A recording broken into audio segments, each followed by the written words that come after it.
हमारे बड़े भैया पवन सिंह जी बहुत ही अच्छा एगो लाइन गौले हुआ। वह लाइन के हम रउआ सभी के सुनाओ तनी। हाँ कहियो कोरबे में बीतत रहे रात हो, अब तू बनेलू बन जाए। हाँ कहियो कोरबे में बीतत रहे रात हो, आज अब तू बनेलू बन जाए।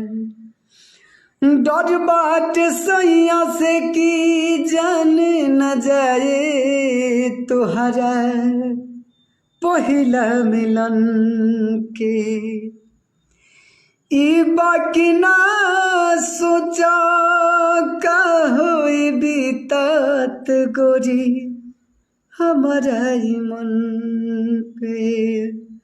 हाँ